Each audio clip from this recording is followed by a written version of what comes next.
We have a great talk scheduled tonight.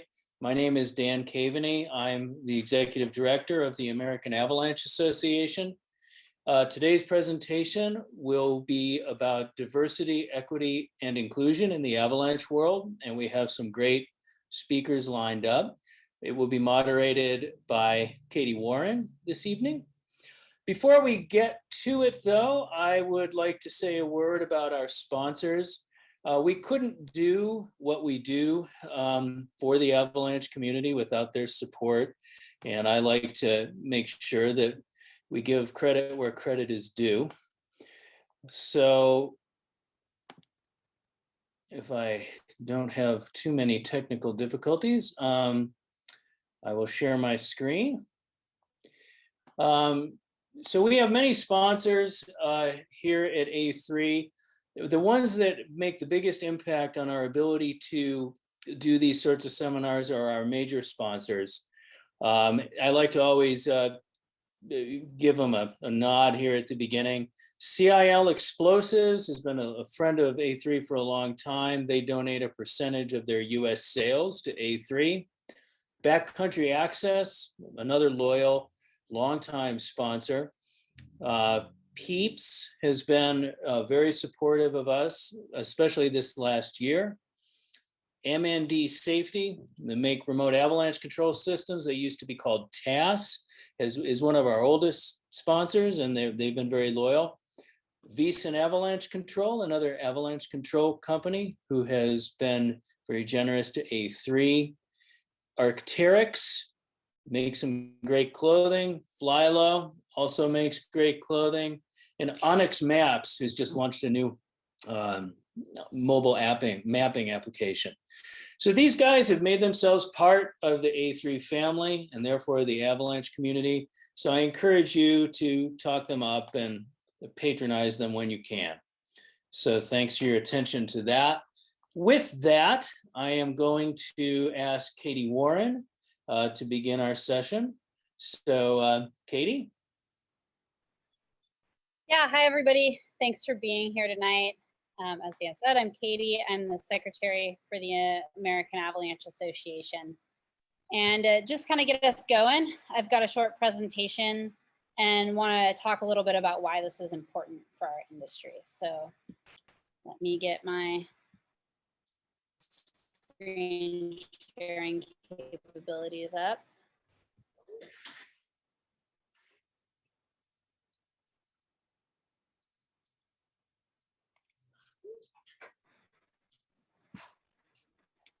And hopefully everybody can see that. So first, let's talk a little bit about why this is important for the industry and A3's role in this. So as the American Avalanche Association, equity, inclusion, and justice, with the goal of developing concrete ideas and solutions in order to foster work environments where everyone has a voice and everyone has equal opportunities. So we kind of began this DEI project with a survey last year, and I'll present some of those results in a few minutes. And then over the summer, the A3 board got together and put together a list of actionable items that we think helps bring this to the forefront of our organization as one of our goals. And that's examining the makeup of our board and encouraging diversity through recruitment of underrepresented groups, collaborating with outdoor industry organizations that further this goal, ensuring our hiring and HR practices remain fair and equitable, developing scholarship opportunities for professional and recreational avalanche education for underrepresented groups, and attracting and maintaining corporate and donor support that reinforces our value, mission, and desire to improve inclusion in our industry. And while our survey and these action items represent the diversity and inclusion part of this conversation, we do need to go a little bit further and incorporate equity and justice in that. And thanks to Erica Engel, who passed this article along, I recently read an essay by Dr. Defina Lazarus-Stewart highlighting the difference between these ideas. And just a couple excerpts from that. So diversity asks who's in the room, while equity responds who is trying to get in the room but can't, and whose presence in the room is under constant threat of being erased. And inclusion asks, has everyone's ideas been heard? And justice responds, whose ideas won't be taken seriously because they aren't in the majority. And when I think about this in the context of the avalanche industry, my mind goes to directly to one of our main ideas. And as avalanche professionals, we're typically trying to avoid this groupthink mentality in order to facilitate open conversation about snowpack and weather observations and decision-making while we're in the workplace and in backcountry. And if minorities in our industry don't feel adequately comfortable enough in the room to voice their observations and opinions, the possibility does exist that we're missing critical information. And maybe this does exist on a day-to-day basis in our organizations, but possibly even more so when we're thinking at the forefront of forecasting education and guiding. And maybe there's cutting edge ideas out there that aren't even being heard or not being listened to. So with that in mind, I kind of want that to set the platform for our conversations tonight. And then I want to discuss our survey results to set the stage of where we're currently at in an industry so we know we have a baseline of where we need to go. So don't think most of this comes as a surprise to people working in the industry, but we're not very racially diverse. 92% of avalanche professionals identify as white or Caucasian. And so to me, this means there's people trying to get into the room but can't. And as avalanche professionals, this is a tricky situation because in order for people to become avalanche professionals, they need to have some involvement in winter recreation or transportation or as an underrepresented group. So, and then we can actually move on to potentially leading to a more racially diverse avalanche profession. And hopefully recreational education scholars in the world to more diverse groups can help with this. Occupational demographics. So typical respondents to our survey were in their 40s and had tended to be in the avalanche industry for longer than 10 years. Overall, the industry is 84% male. Women were underrepresented in all groups of professions. And although it's interesting that the highest percentage of women were in avalanche education, which education is typically seen as a feminine role, the results also indicated a low retention rate of women in the industry, and possibly that falls into the category of who's in the room but under constant threat of being erased and whose ideas aren't being taken seriously. Along with that, we do want to discuss wage and economic and benefits. And this is important to the conversation because if you're already uncomfortable in the room and don't feel like you fit in, and you're also feeling undercompensated, you're unlikely to either venture into this industry or stay in here for very long. So only overall average wages for all industry sectors are between $25 and $29 an hour. Only 46% of avalanche workers feel that they're adequately compensated. Those that do feel adequately compensated make approximately 15% more than those that do not. And along with wages, benefits are also an important economic marker. And 59% of avalanche professionals who took this survey don't receive any benefits from their employer. Another portion of this that I consider, and I think many of us consider to be a benefit, is continued professional development. Because everybody in their career wants someplace to go, right? You don't want to stagnate. You're gonna leave if you don't have room for growth. And avalanche professionals are very committed to continued professional development. 74% of AviPros attend regional snow and avalanche workshops, and 46% attend ISSW. And while these numbers are pretty high, employer commitment to continued professional development is relatively low, with only 27% providing compensation in wages and or travel to ISSW, and 32% for regional snow and avalanche workshops. So now that we kind of have a baseline for where we're at in the industry, I want to transition over to our panelists, and we'll hear from them about their experiences and hopefully turn the conversation over to some ideas and solutions and things that have worked. Our first speaker tonight is Keegan. And Keegan is a nearly middle-aged white lady surviving in a gentrified Northwest Montana ski town. She's a ski patrol director, mother of dragons, Avalanche dog handler, and she's even telemarked. Thanks, Keegan, for being here tonight, and I will turn it over to you.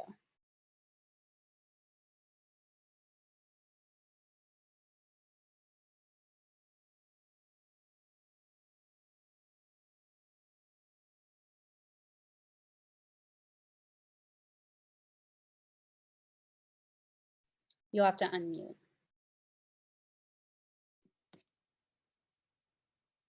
Can you see my screen? Because I can't.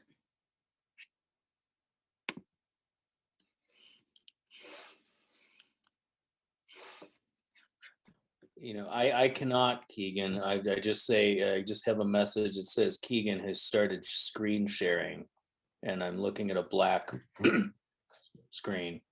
Here, we'll try it again.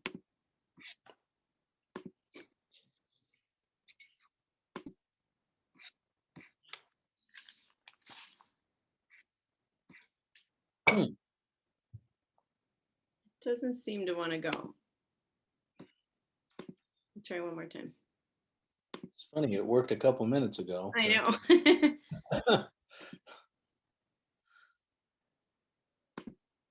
It gave me a weird message when I went to share it that said that I had to wait till somebody else stopped sharing. Oh, Katie, did you stop sharing?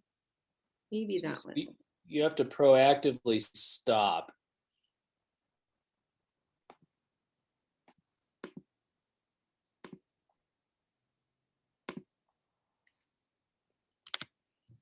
I don't think I'm screen sharing that I can tell.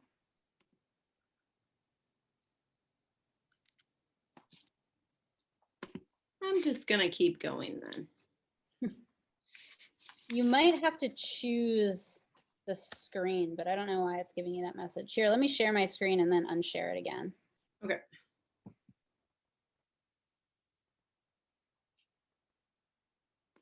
Okay, stop share. Should be all you. Okay.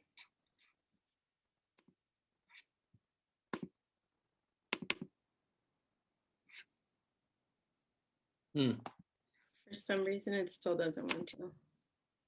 It's okay, I'll just start talking and you have to look at me the whole time. So like they mentioned, I'm the patrol director at Whitefish Mountain Resort. It's a pretty small to mid-sized ski area in Northwest Montana. And I've been patrolling here for 7 years. I did a handful of things before that and spent some time in the nonprofit world. Worked for the Forest Service a whole lot, and in the private sector and education as well. And then I found myself kind of wedded to my husband's schedule. So he works for the Forest Service and we have a pretty non-traditional lifestyle. So we live in the middle of the Bob Marshall Wilderness. It's a 1.5 million acre wilderness area that is only accessible by trail, so by foot or by horse. So we are there for about 5 months of the year, and that makes it a little bit challenging to have other work in the off season. So this is a great fit, and so that's kind of why I started when I started patrolling there. It's I guess I'm the blue collar girl. I'm the representative from that sector for the talk tonight. I'm a pretty typical representative of that survey that you mentioned. I think all of those apply to me. I was like, you know, middle child, step family, post-secondary education, and in the summer, I'm a stay-at-home mom. So I know that that probably raises some eyebrows and is kind of surprising. This by no means makes me an expert on anything. So I'm more than willing to share my experience, but I know that each and every one of you have great experiences as well. And that just because something hasn't been my experience doesn't doesn't invalidate yours. I guess I don't really focus on gender. In our patrol, it's less of an issue I hear than anywhere anybody else has ever patrolled. So we have folks from all over. And that's not to say that it wasn't at one point. I feel like we are definitely riding on the coattails of the giants that came before us. And they really paved a way so that it isn't an issue that we focus on every day. And for that, I feel really fortunate. So I guess I'll try to avoid slow death by self-deprecation, because that's kind of what I fall back to. So I love patrolling because of the challenge. It's always something different. It brings a high level of satisfaction, and it's an awesome crew. It's a pretty tight-knit community. So anybody that has been part of a patrol would understand that. I guess we understand each other like we can't with other people. You start telling about this amazing wreck you were on today, and everything went right, and we did this and we did that, and then you look up and your partner's like, and you're like, oh no, it was good, and they're like, oh, great. So it's an interesting dichotomy, I guess. So we'll talk a little bit about Whitefish Mountain Resort. It's about 3,000 acres, 2,300 vert. We have about 435,000 skier visits a year, so not huge. And in that, we run usually between 500 and 600 total runs. Of that, about 400 to 450 are accidents, and the rest are transports, kind of courtesy stuff. We are pretty known for gladed tree skiing. Our avalanche mitigation program is pretty active. We oscillate between a maritime and a continental snowpack, most of the time more towards continental. And we actively mitigate about 10 routes routinely. And then we have another 5 that are more wind dependent. So most of those are D1 size paths, a few D2s, but lots of terrain traps. So Northwest Montana does not have super survivable long runouts. And all of this is just hand charges. We have some bomb trans, but we don't have any remote systems. We patrol that with 28 people. On our patrol at this point, we have 11 women, 17 men. So that gives us a breakdown of 39% female, which, as I hear, is quite a lot. It's what you'd expect from the typical pitfalls of an independently owned mid-sized resort. So there's a lot of focus on balance sheets, and it's always for sale. A lot of the money goes towards capital investments and not necessarily employee retention. And it has a long history of kind of this management versus patrol.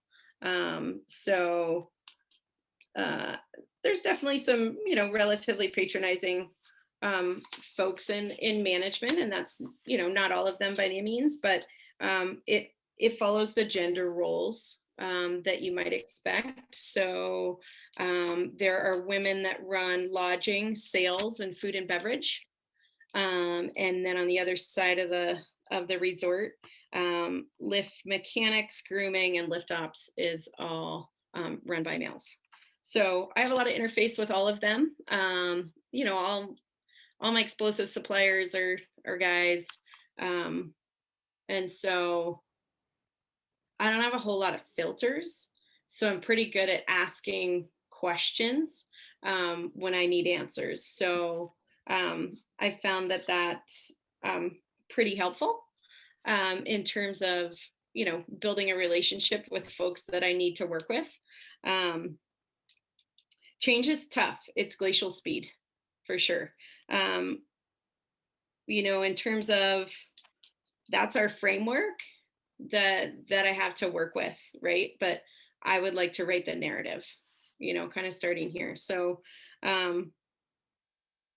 retention is a huge component, because as any of you know that have trained ski patrollers, like you can train a lot of people to be ski patrollers, but you can't train them to be like good humans. So that's one of the things that I really look for a lot. I think that humility goes a long way, and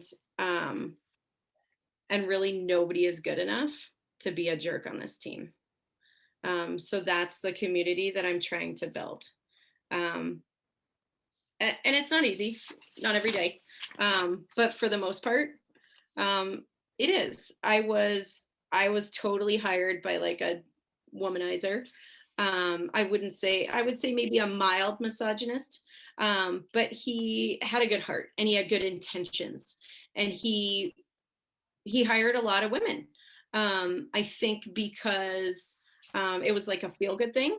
But he hired some super competent individuals that are still around. So I have to thank him for that. And when I started, it was a very different culture. There was a lot of rookie hazing, a lot of like the, toughen up or get out attitude, which I think is, pretty prevalent. But I guess what I look for more than anything is capable people, but folks that can be part of that team, and that are humble. At the end of the day, you're relying on these people to save your life, and so you want to make sure that you're hiring the best people you can, and that you're retaining the best people you can. So I don't really care what's under somebody's ski pants. I care how they do the job. And so it's worked out pretty well so far. Time will tell, I guess. Yeah. How much longer do you want me to talk, Katie? Because I can keep going if you want. Oh, you wanted me to talk about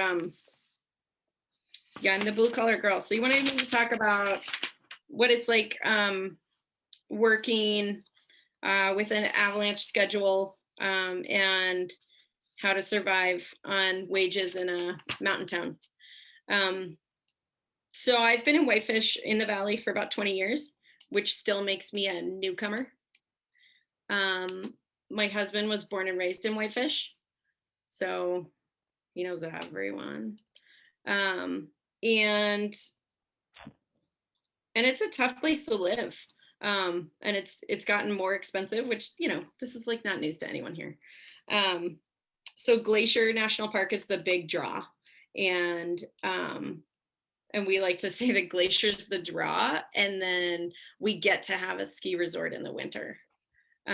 So definitely summer ops pay the bills up at our resort for sure. They do, the alpine slides and the weddings and the zip lines and all the things. And then winter ops just leech the rest of the money, I guess. So the avalanche mitigation schedule it's pretty early, and it's often, hopefully, because that means it's snowing. So even when we're not getting snow, I'm up at 5 and, talking to groomers and checking weather and seeing what's going on. And my husband, we kind of swap childcare. So his like super busy field season is in the summer. He runs a crew in the backcountry, and I'm the stay-at-home mom. And so we swap in the winter. He works a couple days a week for the Avalanche Center. And then he works a couple days a week for his service job, doing hiring and that sort of thing. So my crew likes to call him the first lady of ski patrol, which he doesn't mind. And he, he's like a great part of the team. So I think that has helped break down some barriers for me in terms of childcare and making this a reality. In order to live here, like we go into the backcountry for 5 months of the year and we rent our house out. So we do short-term rentals, and it pays most of our mortgage. And then we can keep doing this Peter Pan lifestyle. which is pretty fun. I don't know in terms of long-term career. We'll see. Thanks so much, Keegan. So many of that rings true as I'm a ski patroller myself. But that's pretty cool. You've got a good situation going on. All right, our next speaker is Aiden Goldie. Aiden was born in Chile. He spent most of his childhood living in South America before immigrating to the United States, where he lives today. For the past 9 years, hold on, it made my screen. Hey, Aiden, this is Dan. I've been troubleshooting screen sharing, and it seems as though it'd be better if you turned off your video of yourself, and that might help with this problem. But we did see your screen just then. Okay, Yeah. great. Your bio disappeared from my screen when you did that, but continuing on. For the past 9 years, Aiden has been climbing and backcountry skiing on the traditional lands of Indigenous communities in the Rocky Mountains. And currently, Aiden is working as a science teacher, working to best support vulnerable communities in his mountain town while engaging in freelance work on the side. His cultural experiences shape both his mountain ethic and his approach to his career as an educator seeking to instill pedagogical values of environmental justice, equity, and cultural relevance. Thanks, Aiden, for being here, and I'll pass that over to you. All right. Well, thank you so much for having me. Appreciate the invitation to come and talk on this panel.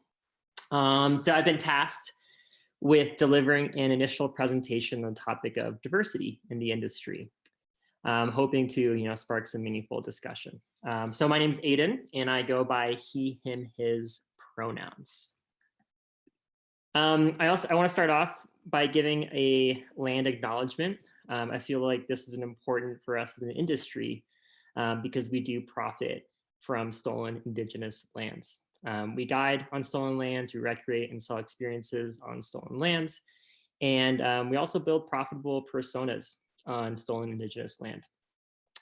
So I share this with you while residing, working, and skiing on the traditional unceded lands of the Ute people, also known as the Colorado Rocky Mountains. We recognize the displacement of Indigenous peoples on this land and the trauma that still occurs.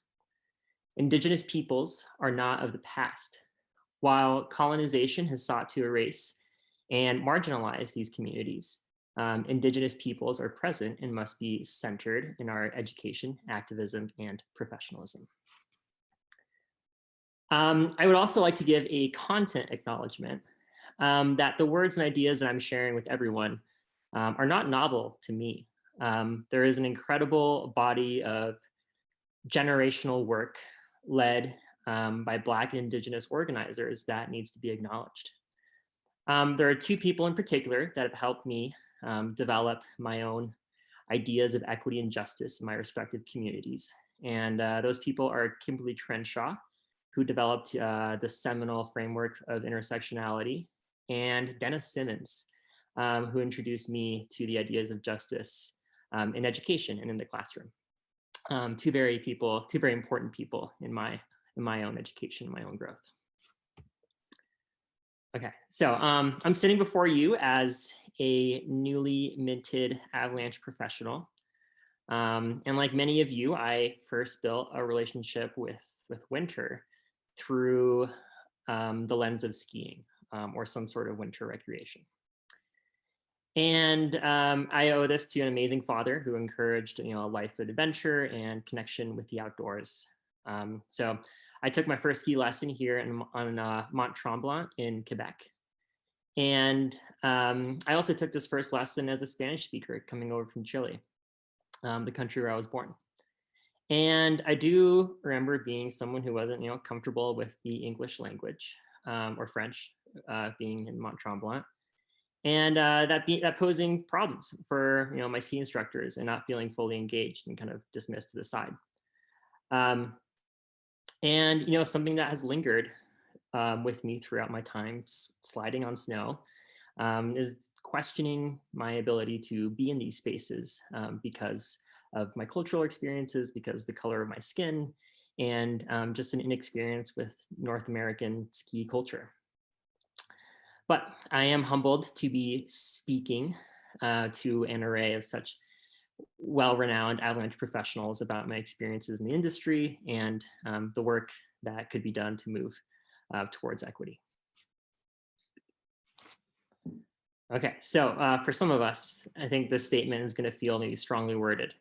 But this industry is inherently privileged.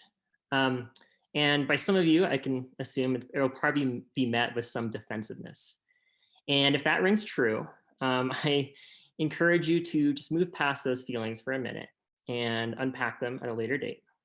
Because this statement is true. And Katie did a wonderful analysis with a survey, or A3 in general did a great analysis with a survey showing how we are working in an environment of privilege.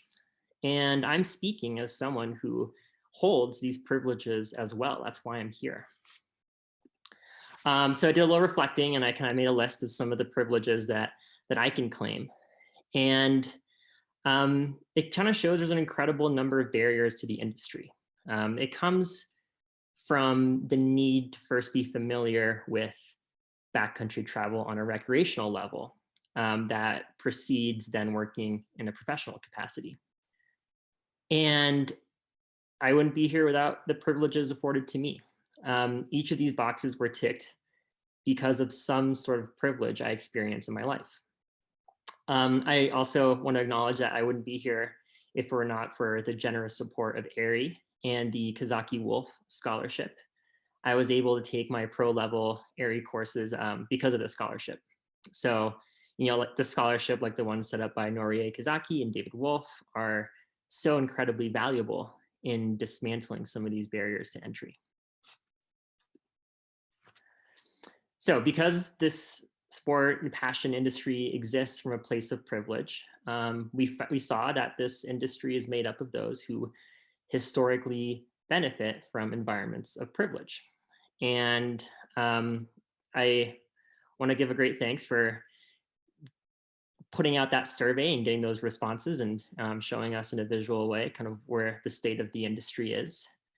But we can also, extrapolate beyond that. We can look at the industry at large and see a lack of diversity in Avalanche course participants in the guiding world and education professionals. It's all corners of, where the industry touches. So with that in mind, I want to touch on this acronym and the theme for the night. In this field, it seems like, along with many other organizations and disciplines, we're seeing deficits in our organizations and realizing how groups of people are pushed away. And I'd like to take a moment to share some thoughts on this acronym right here, DEI, diversity, equity, and inclusion. And it's one that's been used in professional settings for many years now. And it's often set up as a benchmark for organizations to reach. And as a result, it's often perceived as kind of like a series of steps that organizations need to do in order to get to a tier of justice or equity. Right? It's often seen like this, like we do this first, then this, then this. And this is a common misconception when we use this acronym as a tool. There's this idea where if we build a diverse team, we attract a diverse clientele, then that is the first step we need to take towards building equitable, inclusive work environments. But this isn't really the case. We can't look at this acronym as an ordered list, but instead as a series of goals kind of related to diversity, where if we look at it as reaching a certain percentage of diversity, it can feel inauthentic or tokenizing, and it has its pitfalls. There is a danger of putting diversity first. As we saw, this environment that we fostered is white-centered. It's white-dominated. And when you decide to pluck diverse identities, and for example, people of color, and you just place them in these white-centered and inequitable work environments, then you're setting up a situation where people of color or other marginalized identities are not set up to succeed. and more trauma will follow. We see this in many different workplaces. We see this, in all industries across the board. And I acknowledge I'm talking to a lot of Avalanche professionals. So the work that we're doing here, when we're talking about equity work, can be done something like a backcountry ski tour. We can't simply just get to the top of the mountain without considering a few things first. We need to make a plan. We need to have intentional goal setting. We need to be referencing resources and experts in the field for guidance. And all along the way, we need to be learning, growing, and reflecting. That's a huge part of this process. Kind of the main takeaway here is that just, equitable, and inclusive environments need to be built first. And if done correctly, diversity will follow. You can think of this building as capacity, and that's the word I like to use, is capacity. The capacity for yourself or your organization to devote resources towards justice, equity, and inclusion. And I found through consulting with various organizations and in my own work that it's first done by some sort of internal assessment of organizational capacity. And this assessment takes time and intention to be done correctly. And there's a lot of great consultants that can offer that for your organization if that's a direction that you feel you need to go. So when thinking about this word diversity in the industry, I would encourage people to shift towards thinking about this idea of meaningful diversity. If we are setting up steps to break down barriers and include diverse experiences, how can we make sure we set up BIPOC or other marginalized identities for success, rather than giving them an entry into our industry and then a swift exit as well? How do we set these people up for success is the big question. Okay, so I want to give everyone an example and something that I've been thinking a lot about recently on my ski tours. I think we're all familiar with this acronym. And I think there's an incredible value in our industry to ensure that we have just and equitable workplaces, just like we have just and equitable operations. So both those things are very valuable.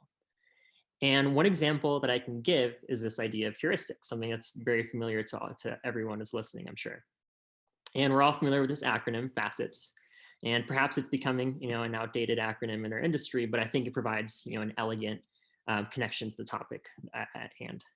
And just, I guess, as a 1-second summary, heuristics kind of describes the shortcuts to decision making that we humans are vulnerable to. And it describes things like being familiar with terrain, being surrounded by experts, and having this idea of track scarcity, where you're maybe more eager or more, you want to get to some fresh snow faster, or social facilitation, seeing someone, ski a line first. All these are shortcuts that we take in our head towards, decision making. And I've been thinking a lot about, maybe adding one to the list, thinking about this thing that I'm calling identity heuristics, where I think there's an incredible value in our industry to ensure that we have just, equitable workplaces and operations. And I encourage everyone here to think about a time where they were involved in a group decision situation. And did you personally feel as if your voice was silenced or dismissed by your group or members in your group? Or, inversely, did you ever feel like you dismissed someone else's voice? And I would argue that in that situation, there was probably some sort of identity bias.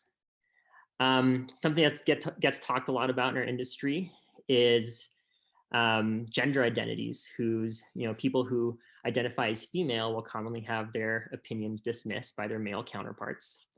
But, we see it in all sorts of different identities. We see it with race and class and culture. I can think of a class bias that, you see all the time, where we have people discounting someone else's ability to be in the backcountry because they don't have the newest gear. I know there's people, I'm sure, in this crowd who have made fun of other skiers, with frame bindings or boots without walk mode. And the point is, it's true for every other marginalized identity as well. Race, education, gender identity, culture, all influence the way we perceive other people in this world. And just as we see this bias very prominently in greater society, it makes its way to other corners of our life, including this industry. And I would argue that having a diversity of lived experiences will promote better decision-making in the backcountry and will promote a robustness in backcountry operations.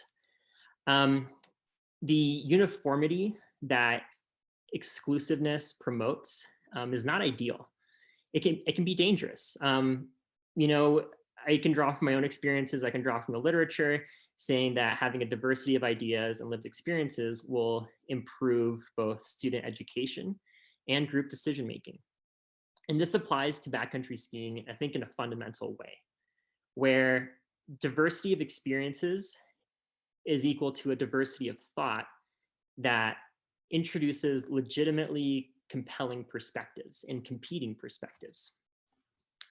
And I think the main takeaway here is that diversity is useless if those who identify as being outside of the majority don't feel comfortable sharing their experiences. So all of these things, justice, diversity, equity, and inclusion, go hand in hand. It's not one thing you do first to achieve the rest. It's all these things you need to do together.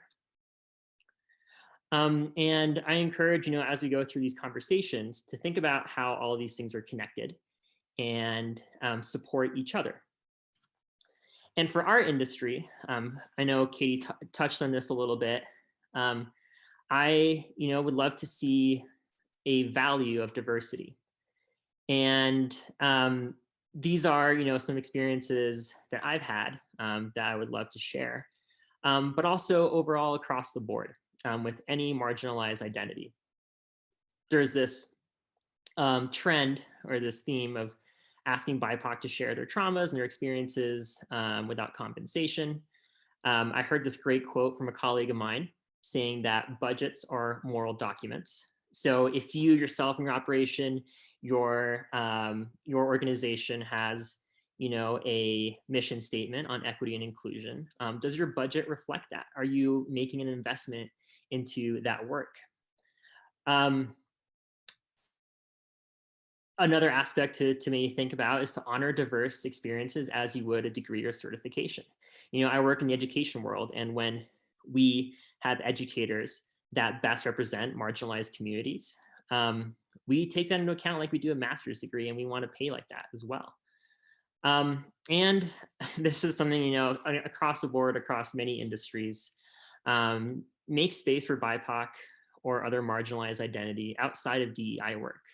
Especially for seminars like this, where you see, the only person of color talking about diversity. There's room, BIPOC exists in the industry, and they have a lot of knowledge to share, apart from their experiences. So there's a lot of room to increase diversity without falling into a trap of tokenism as well. But that's not to say, I'm blaming everyone, or anyone, but I'm just happy to be here and to share these experiences. But I'm kind of looking at my time, and I think I might be running low. Yeah. But thank you. I think that's probably a good place to stop for now. So thank you, everyone. Thank you, Aiden. That was an excellent presentation. Appreciate you sharing your thoughts. It was very enlightening. All right, our next speaker is Margaret Wheeler. Margaret is an AMGA, IFMGA guide, a mom of 2 girls, and an educator for AMGA and ARI. In the early phases of her ski mountaineering career, Margaret was a member of several women's expeditions pioneering first ski descents in India and the Altai Mountains of Mongolia. In 2006, she became the 2nd woman in the United States to complete her international IFMGA guide certification. She's the co-author of the book, Backcountry Skiing, Skills for Ski Touring and Ski Mountaineering. She holds a bachelor's degree in history from Dartmouth and a master's in mechanical engineering from the University of Washington. Thanks for being here tonight, Margaret, and I will turn it over to you. Awesome. Thank you. Can you all hear me okay? Awesome. I just did the scramble to set up my second monitor because it wasn't working. So I'll share my screen, and if you can confirm that you can see it. We're into month 3 of teaching programs on Zoom. So hopefully by now it works out.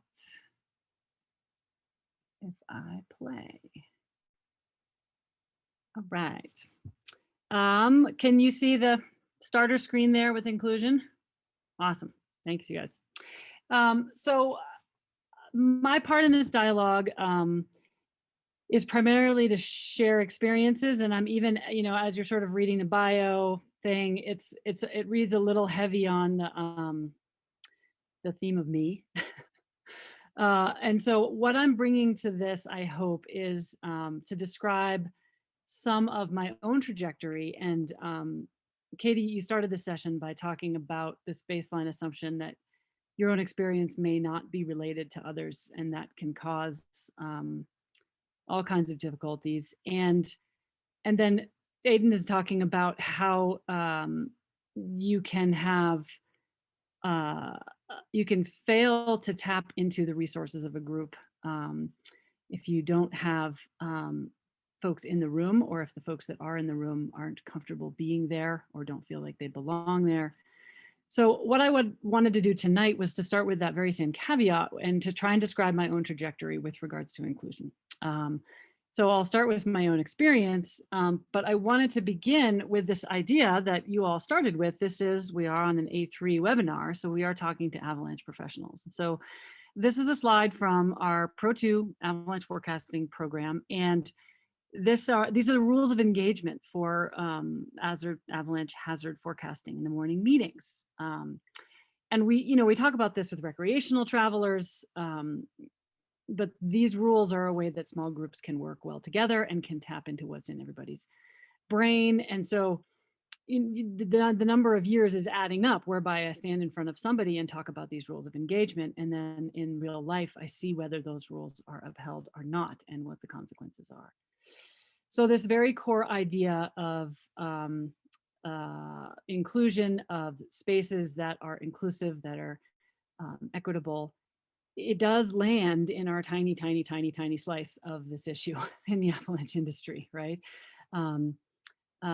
We are operating from a place of privilege just by being able to do this. And we do a job that when we do it well, it improves our own safety and it improves public safety. And when we do it poorly, it can put both of those at risk. And so in my mind, we care a lot about how seen a group of people feels and how safe they feel and if they feel comfortable in that environment. And so it sort of starts with the run list. And I popped this up here because the whole idea of the rules of engagement is that you're bringing independent thought, assessment into a group discussion. It's not the group think. Nobody's driving the bus off the cliff. You're required to show up with an opinion. You risk anchoring on to whoever is the coolest, has the newest gear, whatever the bias is that's getting you to stick on to something, instead of thinking clearly for yourself and making good decisions as a group. So that's just a wee slice. And so then I wanted to give a visual for our Pro 2, and this is from last year because this year everyone had masks on and we didn't stand this close to each other. So this is from the previous year. But if you look closely at this photograph, you can see 2 of us that are female, and I'm double checking. Yep, everybody's white. So it gives you the view of who is in the room and who is in the proverbial room, who is in the in crowd, who are the folks who can arrive for this class that is a piece of your professional development. It is a piece of building your career. It is a piece of your own safety. It is a piece of your public, whether it's ski area guests, highways, guides, any of it.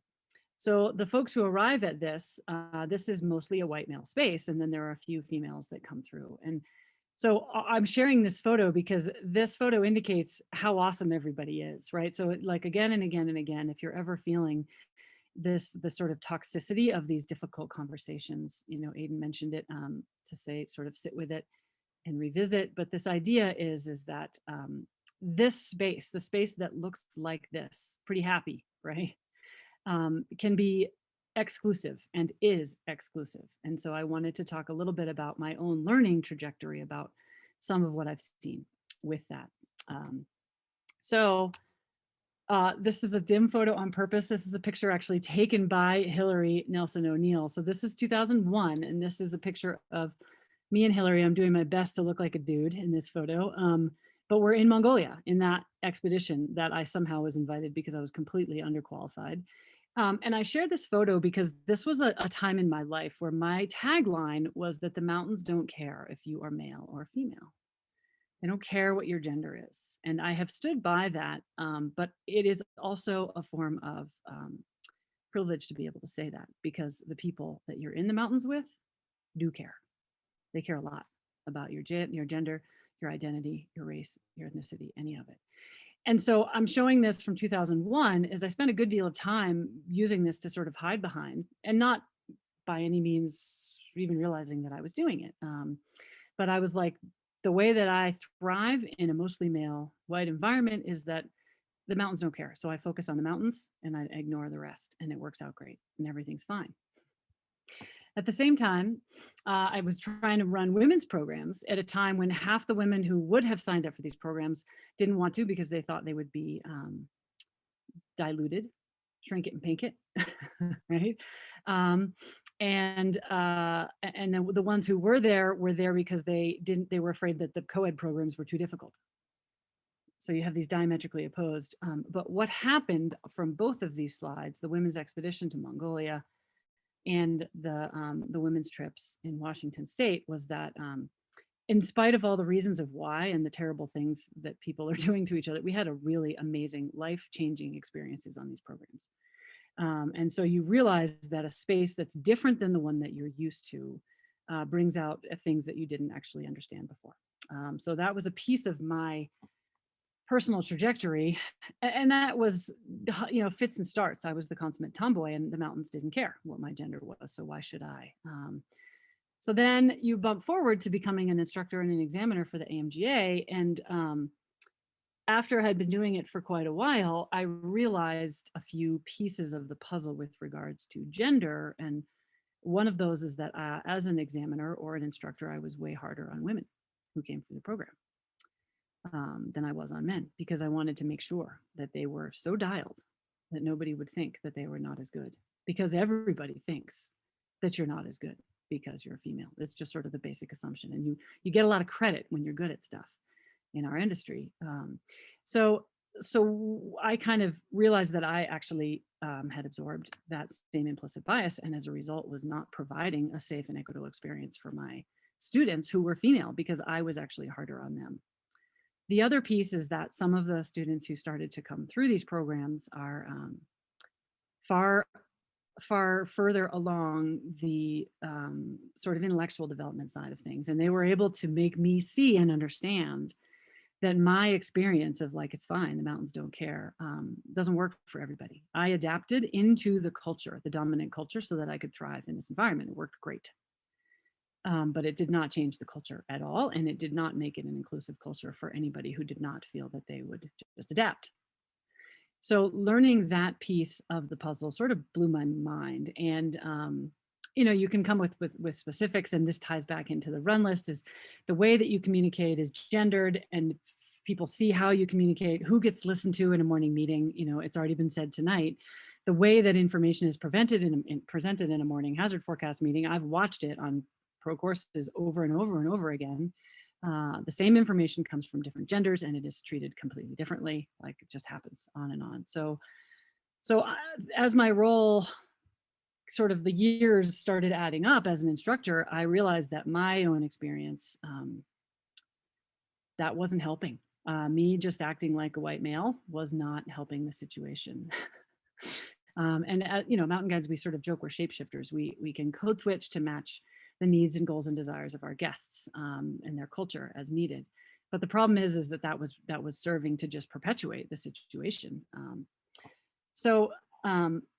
That was a long, slow arc, but was related to several very intense conversations with several individuals, one of whom is on this call, that sort of blew my mind. And it was through a friendship that you can have these conversations where you're just like, no, no, no, no, no. Oh, yes. Huh. And so that began the trajectory. And then we did have the first training that we did for some of this was focused on affinity biases. And that was an AMJ instructor team. We're all sitting indoors and, there's whatever, 55 of us and 3 of us are female. And there's all kinds of stories that go along with that as well. But we did a training whereby the how affinity bias works was explained to all of us. And it was done well. In other words, that the way that you connect with people that look like you and share your values and share a relationship with you actually creates a barrier to people who don't look like you, don't share your values, may have a different background in a big bad way. And it's a very clever training. It's usually for corporate. It's the resume studies. Yale scientists are reviewing resumes for grad students, and it's the same resume. And there's Jane and there's John, and John gets paid more and gets hired sooner, and Jane gets paid less and gets a lower rating. And so it starts with that, and then it goes on into all of the things about affinity bias, where access to the people of power, if you're in the room, if you're at the lunch, the sort of walls that go up. And this is all, this isn't specific to our industry, and this is not new, right? None of this is new, but it landed with us. And this idea that by connecting with people within our community, we are actually creating barriers for folks that don't look and share those exact values to join that community. Even as you're saying, we need to figure this out. How do we get folks to come in here? We need people on the inside. That was another sort of like step along the road. Each of these little slides is a step along the road. So then bump forward to the Women's Rock Guides courses, which have been happening. There's been 2 of them. And I know this is an Avalanche, but an Avalanche focused, but contrast this picture with that first photo of our Pro 2. And on these programs, like as instructors, we're teaching the technical skills, but on the Women's Rock Guides course, like belay stances blow my mind on a regular basis. Like the conversations that are happening at these programs was an incredible learning opportunity for me. And one of those that came out of this one was, we had on the first one, there was one person of color, and she was very well spoken, is very well spoken. And she sort of not that gently pointed out at the end of course debrief that that this was the White Women's Rock Guides course. And that this idea that if you have women who are looking into or at this program, they look at it and they're like, well, why would I go to that? I'm a person of color, and that's the White Women's Rock Guides course. And so they're like, mind blown yet again. And that's like day 2, right, of this 10-day program. So this trajectory of understanding why, what value inclusion, like you see how I started like narrow. You start with this, like, here we are, we're trying to do our run list. And if people don't talk, then it's going to be dangerous. And then meanwhile, around us is this entire swirl of Black Lives Matter. And we still are in our little privileged bubble. Like, we get to go skiing. It's great. We get to ride things. We climb in the mountains. But there, as Aiden said, there are connections here, and the value of what's happening out in the world can really inform what we do. And the reason I'm sharing these anecdotes is to try and explain a little bit of how little I actually know about this and how important it is to continue learning about this. And that has to do with trying to figure out what do you do about it? And thank you, Aiden, for offering some expertise, in terms of like, we can all, it's like with human factors, if you sit around and are like, yeah, human factors, they're a problem. They're a real big problem. They sure are. Let's talk all about what they are. And then if you don't have a tool to address the human factors, they're going to keep driving the bus off the cliff. So what I'm bringing to this is my own experience of how I began to have a deeper understanding of inclusion, and how I expect that is still a narrow understanding, right? It's still the tip of the iceberg. Mine is mostly gender. So I have no experience in terms of race other than every other privileged white person who is trying to figure it out and learning about how to learn it for ourselves. So what I did want to close with is this idea of how am I supporting inclusion? And this is going to read a little bit, I hope that this isn't ending on a negative note, but I want to share this because one of the ways that I am trying to support inclusion is to remain, like, toxicity is toxic, right? And so call out culture can be toxic. One of the women on that Women's Rock Guides course had this awesome t-shirt, which was just like, stay angry. And I was like, oh, that's, that's it. We spend a lot of time trying not to.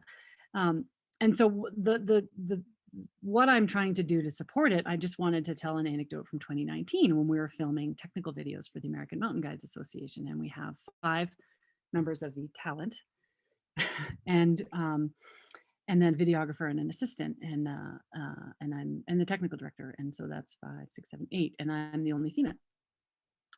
And then I'm sort of like, and they're like, okay, we're going to split up the footage evenly so that it's fair between everybody. And so like day 2, I'm like, so then you're going to have 1/5 of the content. And it sparked a nasty conversation that took all of us a year to recover from. And we have recovered. Like, the issue was acknowledged and addressed, but the initial response was like, hey, we looked at all the AMGA videos and it is exactly 50-50. It's fair. At which point my sort of gender feminist piece comes on, and it goes in, like, there's lots of curse words, like, it's not fair, it's never been fair, like, what are you talking about, fair, like. And so it was really toxic, to the extent that there's like tears in a bar, and then some of the other folks are coming to my defense, and we had to work it out over, like, with all of the people, because we're all quite close friends and we work very closely together.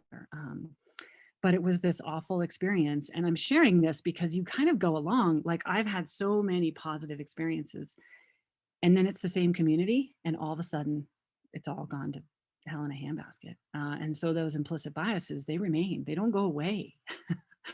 Right? We all nodded in the room, like, yes, this is what we need to do.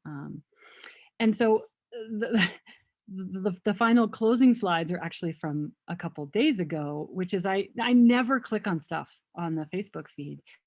And I clicked on it, and this was Volkal's recent video. And it's, I don't know if any of you have seen it, but it's pretty awful. It's supposed to be a joke. And there's this woman doing all this dumb stuff who's otherwise a ripping skier.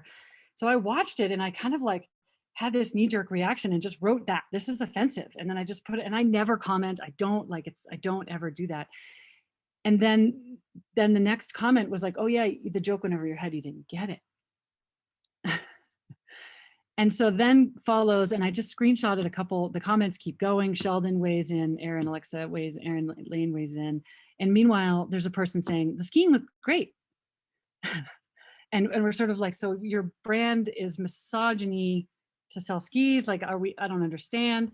But I share this in terms of, this is only with gender issues, and this is our community. It's all right here. It is not really that sweet. It just isn't. And when I say, what am I going to do about it? What I am doing about it is acknowledging that the mountains don't care, but the people absolutely do care. And that speaking about this in a dialogue that is not blameful. This situation with the AMGA, we had it out. Like, people were mad. I was furious for like 6 months. And then when I calmed down enough to explain what I meant by fair, it turns out we meant completely different things by fair. And then in the end of it, I ended up feeling heard, but it took like a year to figure that out. And it was enormously valuable learning experience for me and for the other folks. So in terms of how I can support inclusion, it has everything to do with a dialogue that is not dominant. Like, I can't speak for anybody other than myself, full stop. But it is a dialogue, and then the opinions are getting shared. One of the things that cropped up in this fight was that the spouses had different opinions about these things than I did. And so that was sort of, that gets thrown at you. Like, well, women don't think all the same thing. So y'all need, I don't know what to listen to.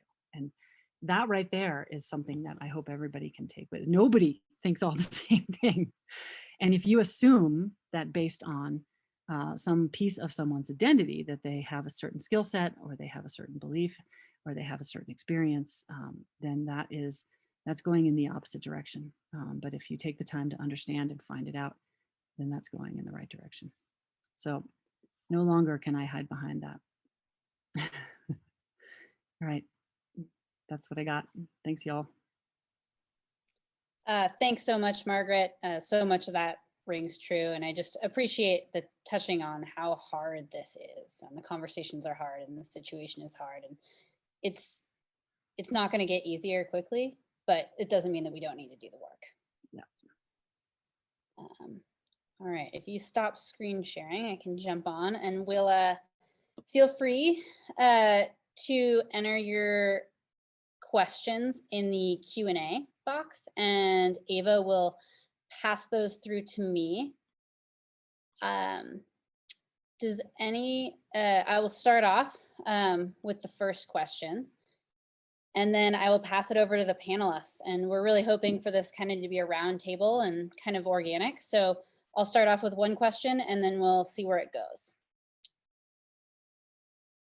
Have any of you identified something that you, your employers, or work teams have done to break down barriers in your career?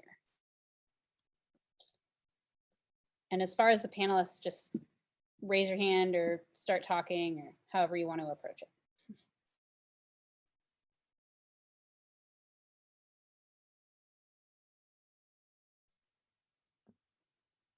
I've got a hand up.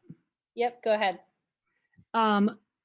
This was a picture. I couldn't find the right one, but one of my employers here in Idaho does mentorship days, and has done pretty intentional pairing. So we actually have a women's mentorship day. So when we're all doing mentorship, then we have this growing posse of women that include guide staff, field staff, office staff, all of it. And what that has created is actually mentorship has lasted that way. You know, we've all spent a lot of time trying to figure out, how do you coach, how do you mentor, how do you make that meaningful? It takes time.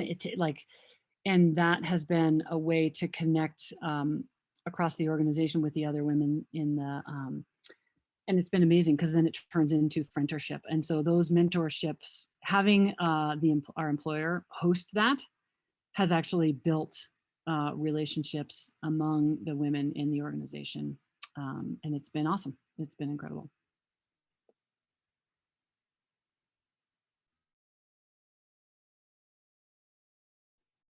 I can chime in and give something that I've seen, and something that I implemented in a nonprofit that I used to work in. And this idea of vertical decision making in an organization. So kind of creating systems and structures at all levels of the organization, and recognized by leadership. So you have all levels of organization participating in the decision-making process, and it provides an opportunity for to meaningfully incorporate diversity of perspectives, and trying to say the right thing here. I think, and also just that kind of leads to some transparency and clear communication about what decision-making and what staff participation looks like, and how it's critical for fostering a sense of agency among staff.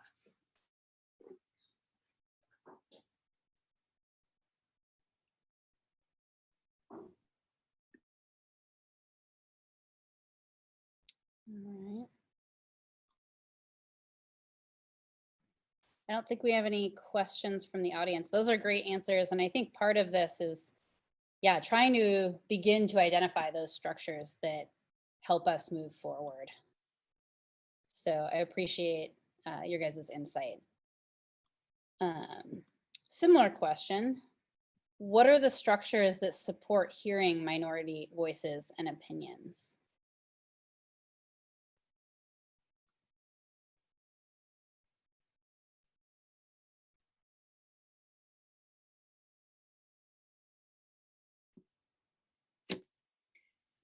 I think somebody mentioned it before, but I think one thing that we do is the same as if we're, setting up for backcountry tour, is the all to go and one to know. And so I think that's applicable to all of this. So anybody has the ability to say no, and they don't necessarily have to explain themselves. but I think that that gives space for people to make decisions and not feel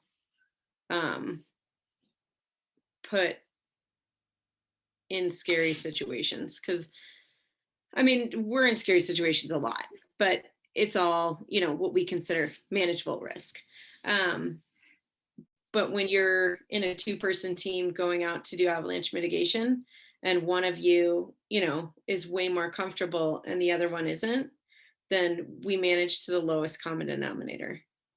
So whether that's conditions, whether that's who's out there, or what kind of avalanche problem you're dealing with, I don't know. It's just a baseline we use.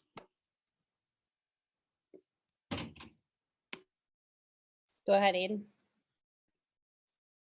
Sweet.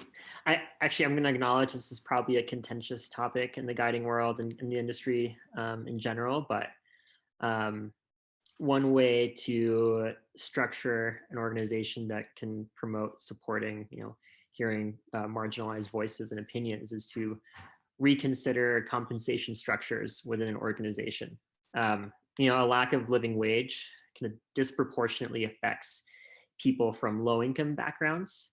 And I think it's important to recognize that while a lack of living wage can kind of negatively affect all individuals from low income communities, the impact of such a policy and practice should be looked at pretty critically and through an intersectional lens. So I can think of one example that arose, you know, last year for an organization I was consulting with. You know, how would a low wage affect a person differently if they were from a low income and also identify as a refugee or a woman or a parent or Black or even as all 4 of those things. And it's going to be a hard thing for organizations to kind of change existing policies. But there's some creativity to consider how to offset expenses related to cost of living or execution of job responsibilities or the requisite gear that is needed to do a job. And I think that can reduce unnecessary burdens that historically marginalized communities and kind of contribute towards equity. Absolutely. Those are great insight into this. We do have a question from the audience, so I'll roll to that. Oops, it's got to scroll up, sorry. What I struggle with is what comes first, the chicken or the egg? Meaning, do you have a diverse staff so you attract more diverse students, clients, workforce, etc.? And zooming further out, how do we put all of this dialogue to actions? Aiden touched on this a little bit, but yeah, feel free, anybody can answer.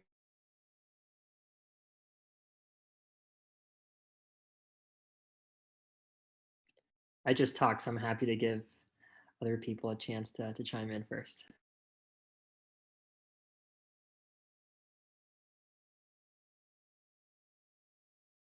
You know, I know nothing about this except for my tiny little experience, but what I have been learning secondhand is recruitment versus open enrollment.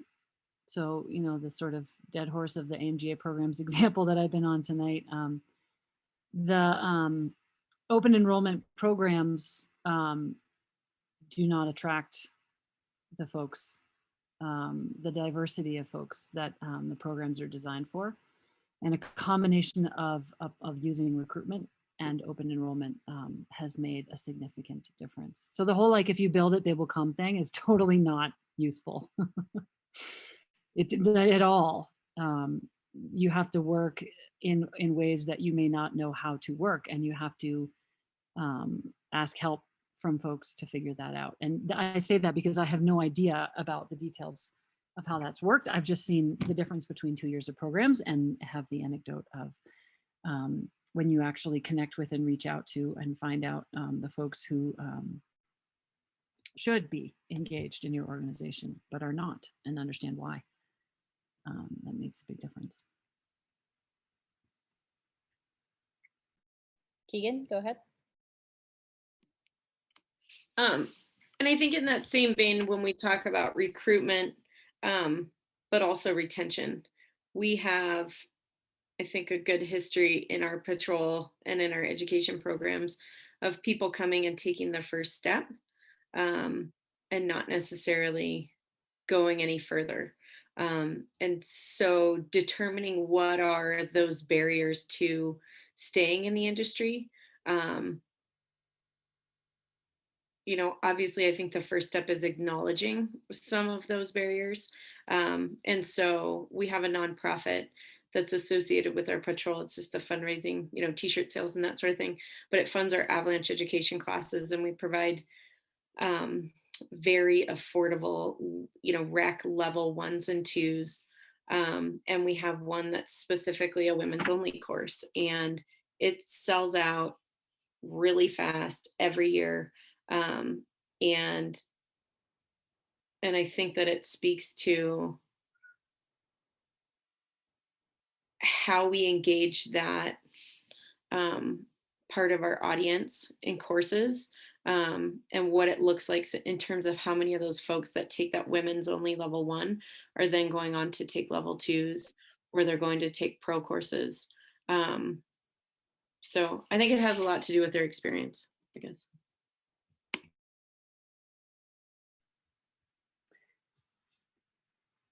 Go ahead.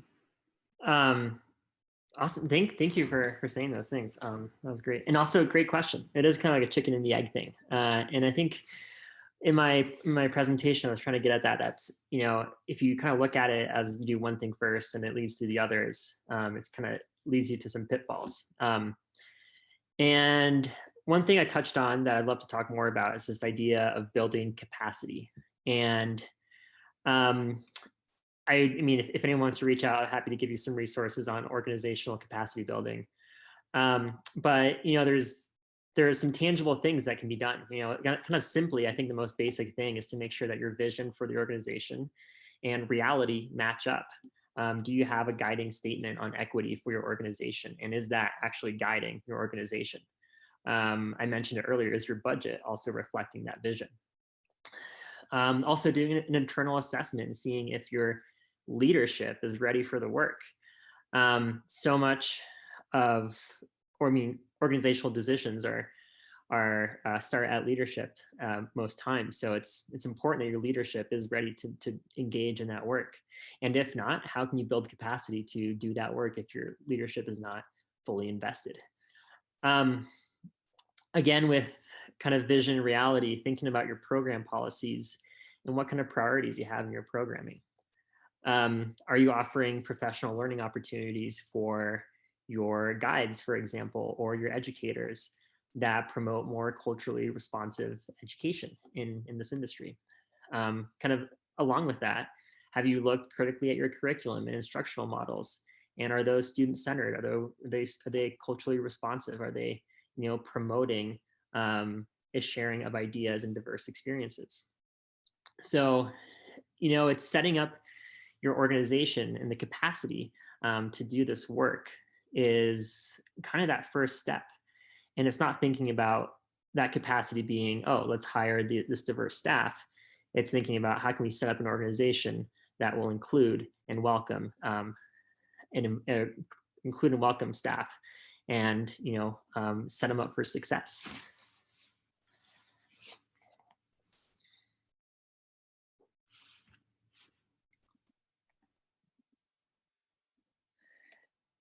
So it looks like Katie Warren got bumped out of the internet.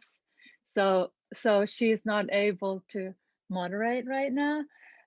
But I'm gonna step in until she gets back here. So Angela Staub had a question about, she had a very direct question. Do socioeconomics play into this discussion? So you can raise your hand if you want to speak to this question.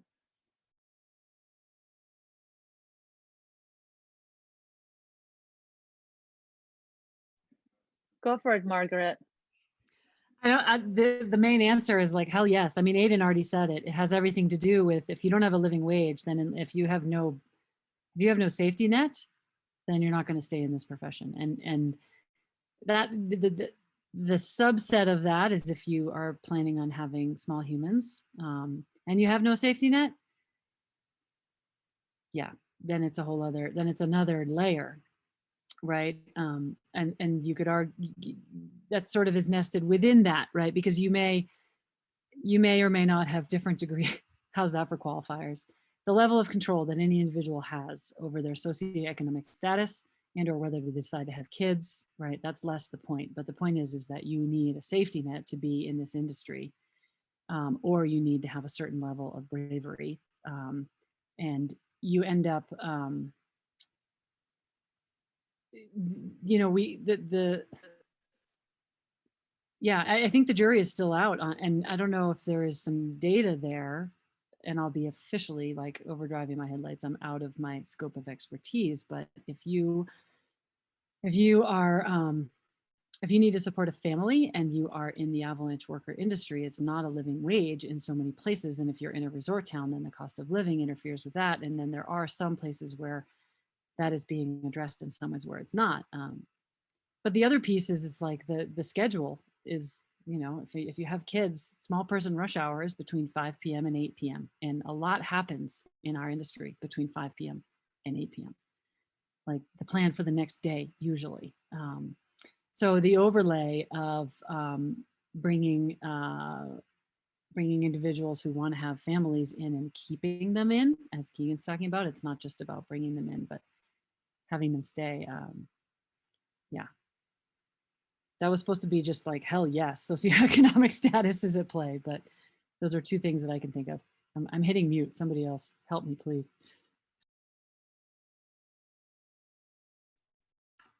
I think everything you said is true, certainly.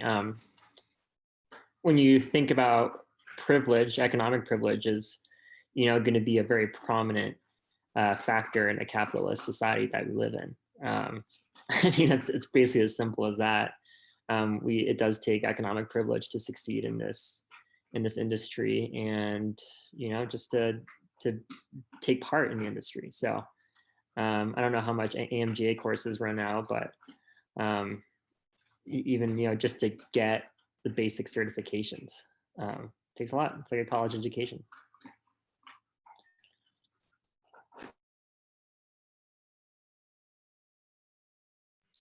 Yeah, with fewer scholarships available. Yeah, it looks like I'm trying to get my video started. Sorry about that, everybody. Eagle Creek Internet. Dan, if we could let Ben Parnak take a live question.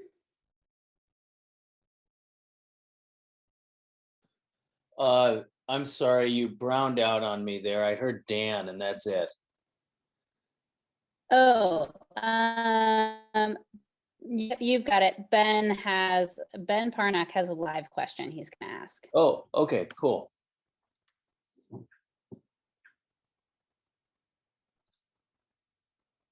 Ben, it looks to me as though you're unmuted. I'm on Bluetooth right now, so can anyone hear me? We got you. Oh, cool. Let me try to turn you on speaker real quick so I can actually hear you guys. I think this works. Hey, great. Can everyone hear me? Yes. Cool.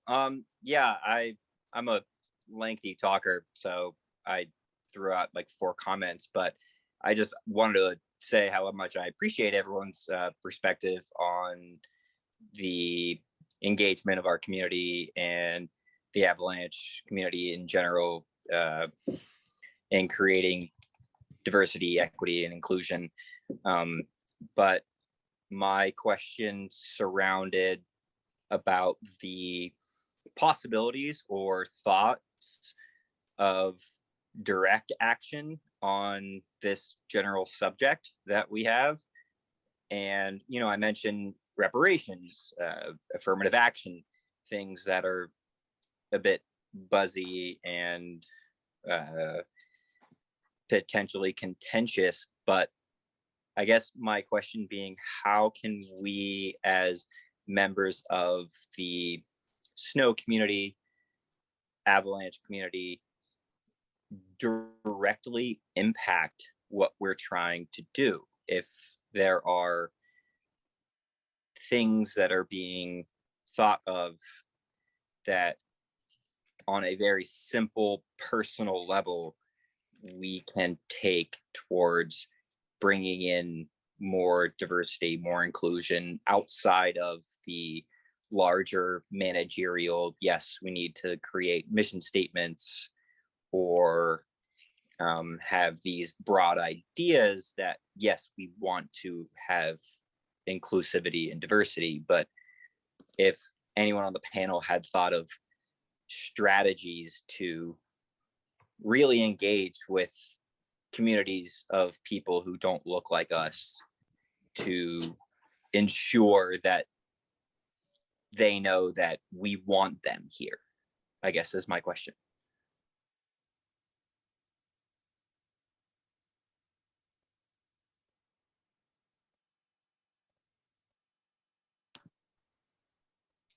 Anybody?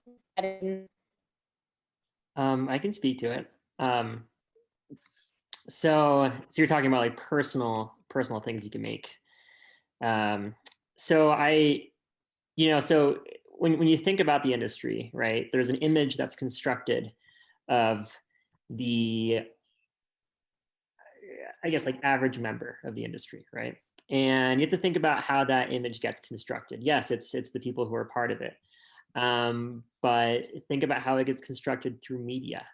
Do we, see a disproportionate representation of white male guides in media, in movies, in ski films? Can there be a call to action to diversify that representation? Can we think about, panels like this? What are some perspectives that are missing and what can we bring back to the table? You brought up the idea of reparations and affirmative action. I think maybe a version that exists in our industry is scholarships, displacing some of your own income towards those who have been traditionally marginalized to find success in the industry. If you identify as profiting off of indigenous lands through your work, can you give some of that income towards scholarships that bring indigenous guides into the guiding community? So those are just a few things, but I think the opportunities are there. I think on a personal level, it's making sure that the environments that you're fostering with your clients, with your employees, with your colleagues, with your backcountry ski partners, that it's inclusive and you're acknowledging different identities and supporting the people who are already around you. Hopefully that answered your question a little bit. Yeah, can everyone hear me? Yep. Yeah, it did a great job. I think scholarships and your point, Aiden, of acknowledging that at least a subgroup of people accept that their wages could potentially be diminished for future scholarships is a really great idea. I'm on ski patrol at Stevens Pass with Katie, and I would feel very comfortable in having the collective bargaining agreement that we're trying to unionize have a part of the idea that certain parts of our wages go towards very specific scholarships of people on our staff being people of color, indigenous people, queer people, anything like that. So I think that's a really great advice that you've given towards the direct action that we can take. So thank you. I got a quick one. Go ahead, Margaret. Is go be not in the dominant majority somehow for a while. Try it. And I've been trying to figure out how to do that also, because I'm only second. I get the gender, but I'm still And so I say that because I'm also trying to and find more ways to do that. I'm like the dominant majority with gender, but in terms of race or ethnicity, cultural background, go be in a situation where you're not cultural, you're not comfortable, and you don't have affinity biases to support you and protect you. And that's like it's a pretty tall order, Ben. So I don't say that lightly, but it's an idea. Yeah, First, it's great read advice. any author that Aiden has listed ever on a slideshow, and after you've read the author, then find ways, or thinker, then find ways. Yeah, I don't Margaret, mean to cut off Aiden or anything, but yeah, I think my history, I came from a very small all white town, but I actively sought out places that I was the lone white male, and I lived in a city for many years. And so coming back to a small mountain community has been a bit of a shock for me, in where it's not as easy to engage with people who don't look like you or sound like you or talk like you. So I think that's great advice. But the battle was very uphill when it comes to this very, very particular and important subject. So I appreciate your perspective, Margaret. Thank you. Margaret, I just wanted to quickly jump in and just kind of share an exercise that I've done that kind of aligns with placing yourself in a minority group. So I'm a teacher, and I've done professional development trainings where I've given lessons entirely in Spanish to other teachers, and teachers that don't speak Spanish, and then giving them a traditional assessment, like a test, and see how well they do. And then when they fail that test, being like, damn, that was an uncomfortable situation. That was something that I have students that live through that every day, and maybe I've developed a little more empathy towards that. And I don't know if that's something that's transferable to the field, but maybe getting some guides in that Spanish only course might might develop a little empathy towards people who maybe don't speak English as a native language.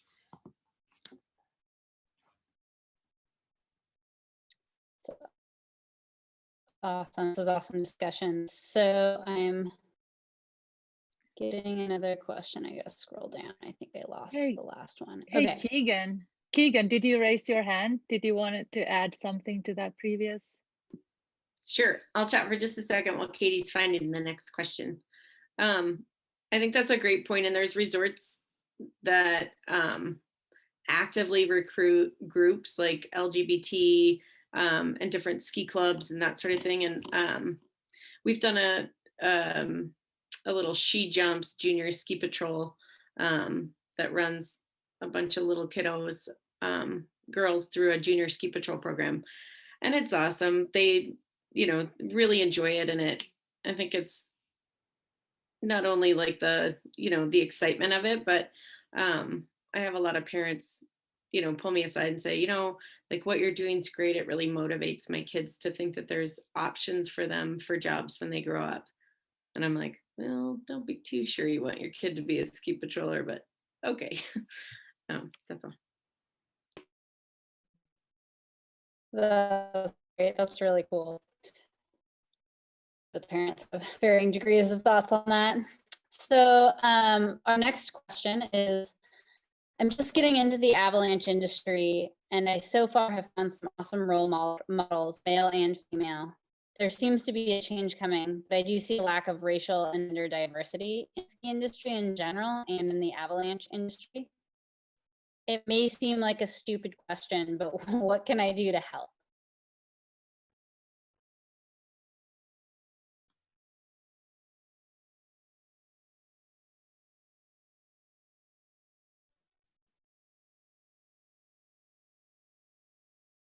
Did any of that come through? Yeah, we heard it. Yeah, is there anyone? I'm happy to give the floor to someone else.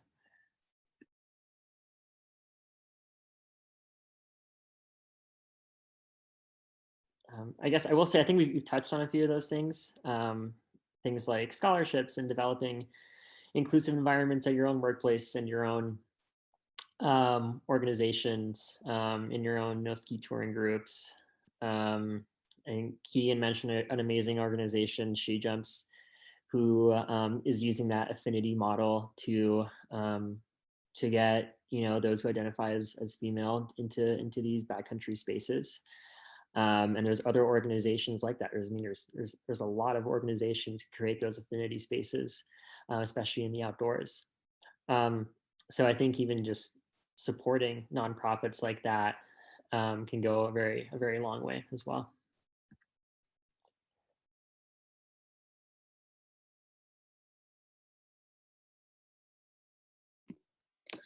And I think it's a big part of our crew is just supporting that there's different lifestyles. And we have folks on our crews that have, more non-traditional lifestyles and folks in our community. And even in like this little corner of Northwest Montana, having that be accepted in the norm and something that we celebrate, as as minimal as it is, I think that there's a lot of room for growth just in these small ski communities, of our acceptance of folks being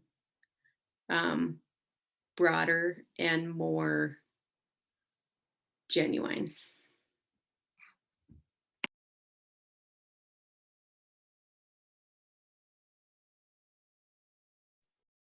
All right, I think we have another live question from Snow Nerd. If you could let him on here, Dan. Yep, give me just a second to find him.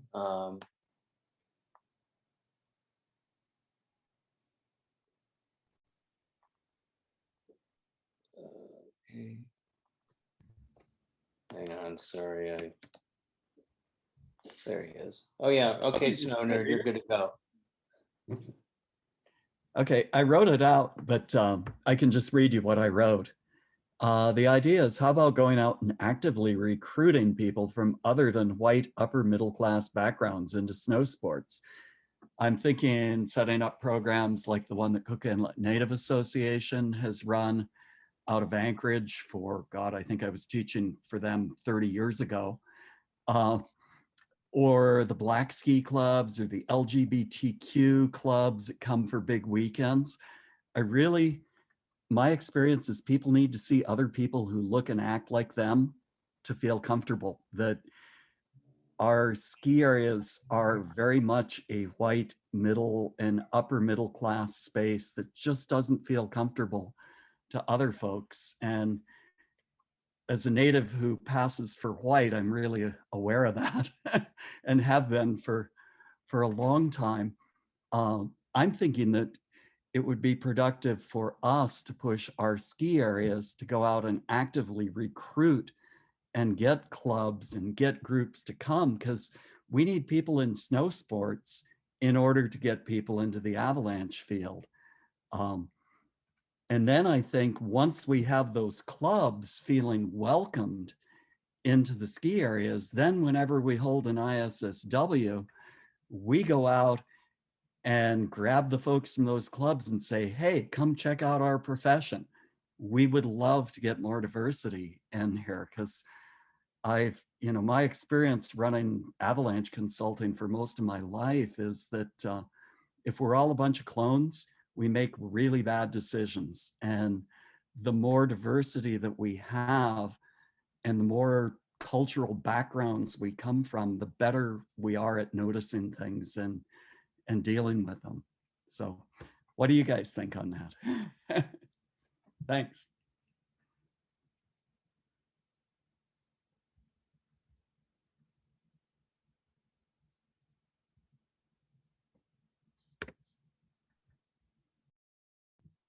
I could speak up here from my dark cave.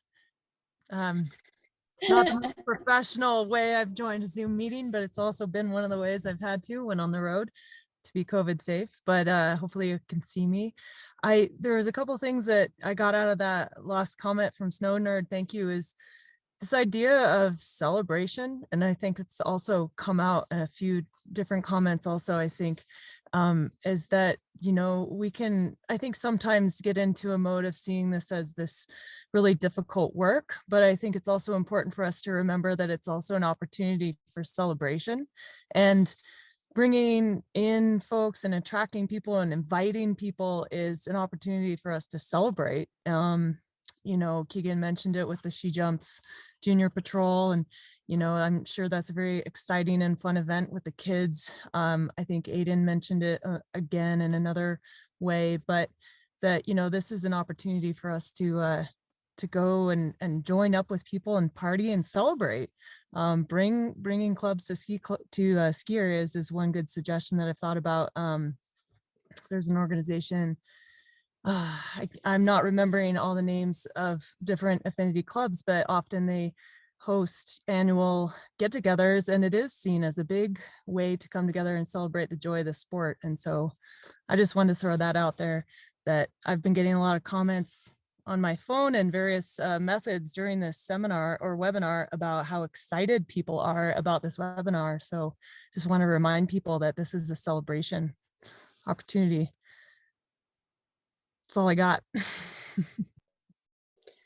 I couldn't agree more. I think it's pretty cool that we can come together and have these conversations. Like Margaret said, they're hard, and so we should be some sort of celebrating. We shouldn't make it all serious.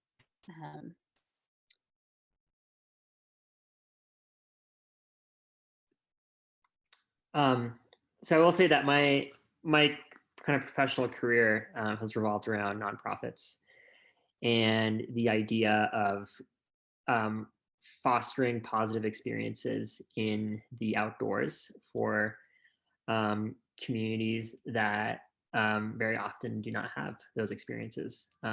Especially, you know, there are communities that have a traumatic relationship with the outdoors. And one well kind of researched and documented case of that is Black communities in this country having a very traumatic association with outdoor spaces, and trauma that has persisted through generations. So understanding that, you know, these affinity groups, these affinity programs kind of tackle more than just, you know, getting folks outside, but it's reconnecting with outdoor spaces in a positive way, if that kind of makes sense.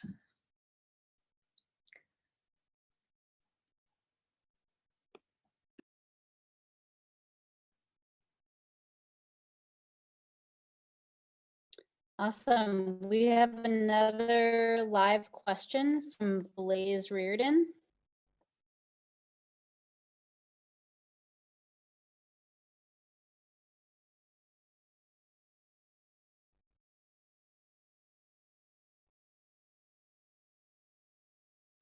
All right, Blaze, you ought to be able to unmute yourself.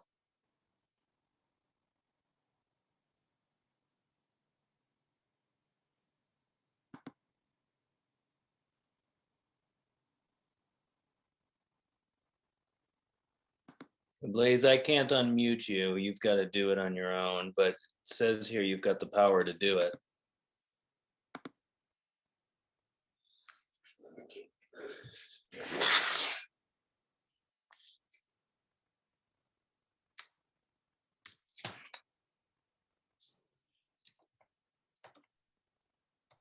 Well,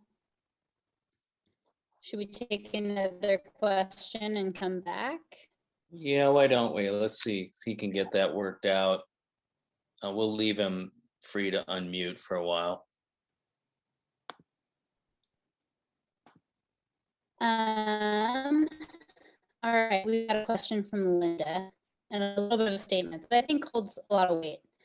I think that having been in the industry a long time, saying, feeling, embodying that patrol is a viable profession is worthy of us. Our own sentiment that maybe our learned bias that it might not be a profession for whatever reason may hinder when we want to promote. And then how do our inherent values affect our presentation of the industry? yearly going and how to keep them.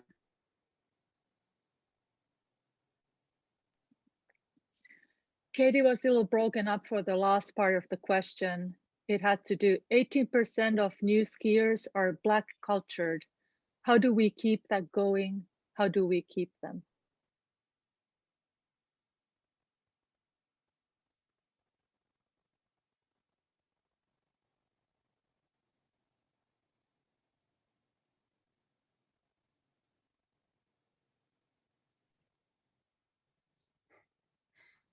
I could add something in there. I don't know if I'm stepping over anyone, but I think representation is a big part of that. Making sure, you know, that those numbers of involvement is being represented in our media, in our curriculum, you know, in our photos, in our curriculum, in other ways, you know, the ways we can amplify voices and amplify voices of folks from their own voice, not speaking for them, but you know, providing opportunities for platforms for representation is a huge part of that. It's not the whole answer, but that's one thing that I can think of.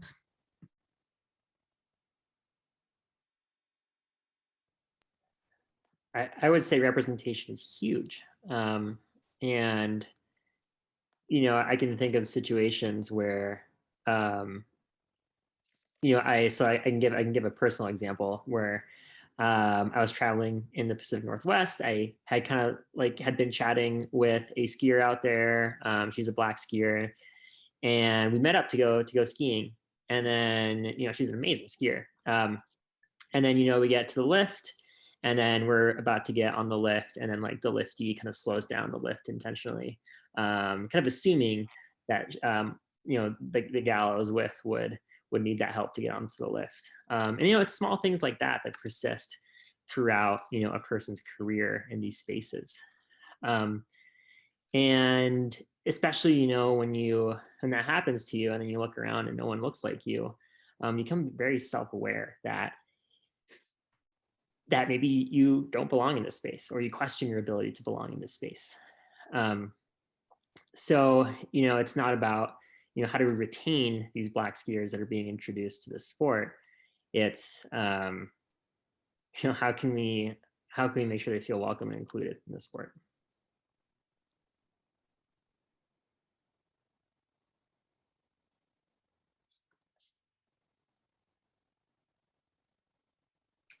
I think it is really important to note how the person who slowed that lift doesn't even realize how much of an impact that has on somebody who sees these things happening all the time. And I think some of that is, you know, just education and understanding, and they owning when those things happen as the dominant culture, owning they made a mistake and learning from those experiences to be more inclusive. So we're getting pretty close on time. I'll back to our panelists for any closing remarks, and then we'll get everybody going for the evening. It's been an excellent conversation. Thank you.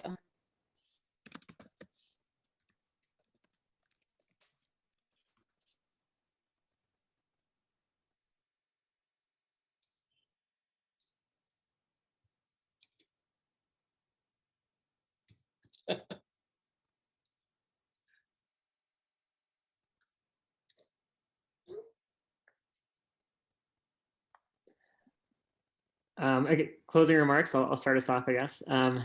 Thank you all for having me and for setting up this panel discussion. I hope I cross paths with the other panelists and other folks involved in the future. So thank you very much.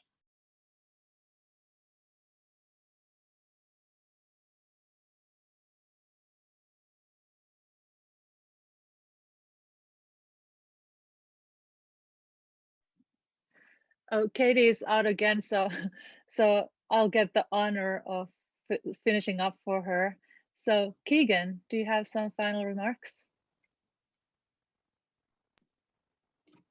I think that there's there's a lot we have to overcome if we're going to make sure that this is in fact a catalyst and doesn't die on paper. But I think if there's a group of people capable, then this would be the one. And I think it's hard in this current climate that we have in terms of travel and recruitment and that sort of thing. But I think it almost gives us a little bit of time and a thinking space. So maybe that's an opportunity instead of a setback. So thanks.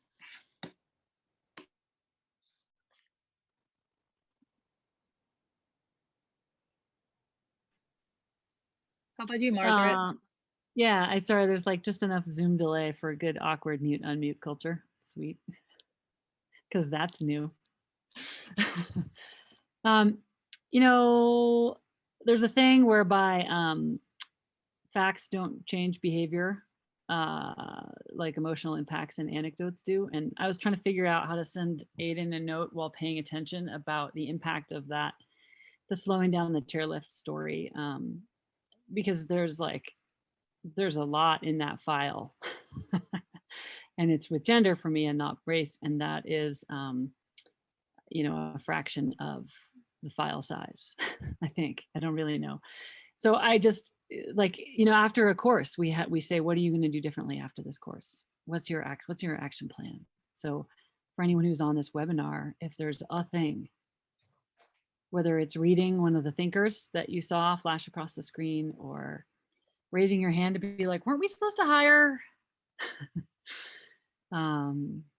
Or educating yourself or putting just what's a thing, pick a thing and write it down so that you actually do it after this program, whether it's donating to support an organization that's already up and running. You know, there's been a lot flying around here. So that would be I'm going to think of one and write one down too. I can't write it at the same time as talking. But thanks everyone for tuning in.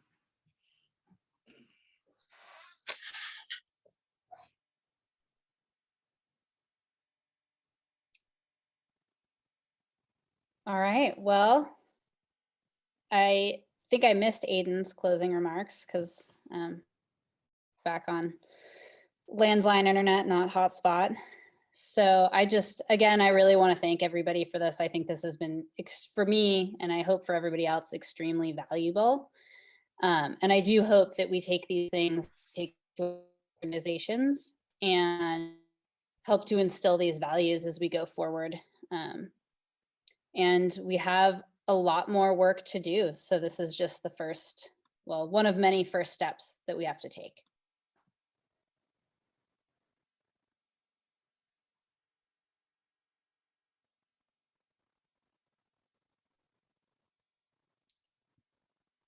Well, Katie, do you think we ought to close it up with that for the evening then?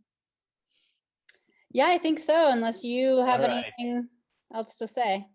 I only want to say thank you again to all the panelists, great talks, and for the participants for their great questions. I think it was a great evening, and thanks everybody for coming out.